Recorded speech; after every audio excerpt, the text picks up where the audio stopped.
Hello বন্ধুরা, কান্টিফুড and Sonali's কিচেনের তরফ থেকে তোমাদের সবাইকে জানাই স্বাগত। আমার আজকের রেসিপি চিংড়ি দিয়ে তিতার ঝোল। এই গরমের দুপুরে এই রকম তিতের ঝোল একবার বানিয়ে দেখুন, গরম গরম ভাতের সাথে আর কিচ্ছু লাগবে না। তাহলে চলো শুরু করা যাক। তার জন্য দেখো এখানে প্রথমে আমি উচ্ছে কেটে নিয়েছি, ঝিঙে, কাঁচকলা, পেঁপে, আলু আর চিংড়ি মাছ নিয়ে নিয়েছি। চিংড়ি মাছগুলোকে ছাড়িয়ে ভালোভাবে ধুয়ে নিয়েছি, আর সবজিগুলো কেটে আমি ধুয়ে একটা প্লেটের মধ্যে নিয়ে নিলাম। এদিকে ওভেনে একটা কড়াই বসিয়ে দিলাম, তাতে পরিমাণ মতো তেল দিয়ে দিয়েছি, আর রাঁধুনি ফোড়ন দিয়ে দিলাম 1/2 চামচ, আর একটা শুকনো লঙ্কা 2 টুকরো করে দিয়ে দিয়েছি। ফোড়নটা যখন ভাজা ভাজা হয়ে গেছে, চিংড়ি মাছগুলোকে ছেড়ে দিলাম তেলে। চিংড়ি মাছটা দেওয়ার পরে একটু নেড়ে চেড়ে দেবো। আর এখানে চিংড়ি মাছটা আমি বেশি ভাজা করব না, 30 সেকেন্ডের মতন একটু নেড়ে চেড়ে দিয়েছি, আর তাতে 1/2 চামচ হলুদ গুঁড়ো আর স্বাদ মতন লবণ দিলাম। লবণ দেওয়ার পরে আবারও একটু নেড়ে চেড়ে লবণ আর হলুদ ভালো করে চিংড়ি মাছের সঙ্গে মিশিয়ে নিলাম। আর এক এক করে সব কেটে রাখা সবজিগুলো দেবো। প্রথমে আলু আর আমি পেঁপেটা দিয়ে একটু কষিয়ে নেব 1 মিনিটের মতন, আর নেড়ে চেড়ে ভালো করে মিশিয়ে নিচ্ছি।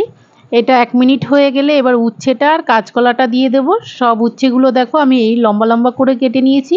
বন্ধুরা, এইভাবে যদি তিতার ঝোল রান্না করো, তিতে তো একদমই হয় না, নামেই তিতার ঝোল হয়, খেতে খুবই ভালো হয়। যারা তিতে একদমই খেতে চায় না তাদেরকে এই রকমভাবে রান্না করে খাওয়াবে, তারা বুঝতেই পারবে না যে তিতে খাচ্ছে না কি খাচ্ছে। তোমাদের সাথে কথা বলতে বলতে দেখো আমার সবজিটা ভাজা হয়ে গেছে।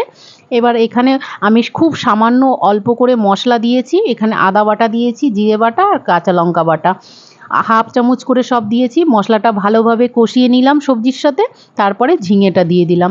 ঝিঙেটা দেওয়ার পর ঝিঙেটাও একটু 1 মিনিটের মতন নেড়ে চেড়ে এখানে কষিয়ে নেব। সব ভালোভাবে কষিয়ে নেওয়া হয়ে গেছে, আর মশলাটাও দেখো ভাজা ভাজা হয়ে গেছে। এদিকে ঝিঙেটা দিয়েছি, ঝিঙেটা থেকেও জল বের হচ্ছে। এই সময় আমি জল দিয়ে দেবো 1 বাটির মতন। এখানে একটু জলটা আমি বেশিই দেব, যেহেতু এটা তিতের ঝোল বানাবো, একদম শুকনো করব না। দেখো জলটা দিয়ে আবার নেড়ে চেড়ে সব ভালোভাবে মিশিয়ে নিলাম, আর একটা ঢাকনা দিয়ে 3-4 মিনিটের মতন ঢেকে আমি ফুটতে দিয়েছি, ভালোভাবে যাতে সব সিদ্ধ হয়ে যায়। 3-4 মিনিট হয়ে যাওয়ার পরে ঢাকনাটা তুলে নিয়েছি, একটু নেড়ে চেড়ে দিলাম। আর এদিকে অনেকটাই গ্রেভি টেনে গিয়েছে। আমি স্বাদের জন্য 1/2 চামচ চিনি দিয়ে দিলাম। চিনির সাথে 1 চামচ ভাজা জিরের গুঁড়ো দিয়ে দিয়েছি। সব নেড়ে চেড়ে মিশিয়ে নিলাম। ব্যাস তৈরি হয়ে গেল আমার চিংড়ি মাছ দিয়ে তিতর ঝোল। বন্ধুরা, এইভাবে তোমরা একবার অবশ্যই বাড়িতে ট্রাই করে দেখতে পারো, আর দেখতেই দেখো কতটা সুন্দর লাগে। এবার গরম গরম পরিবেশন করুন।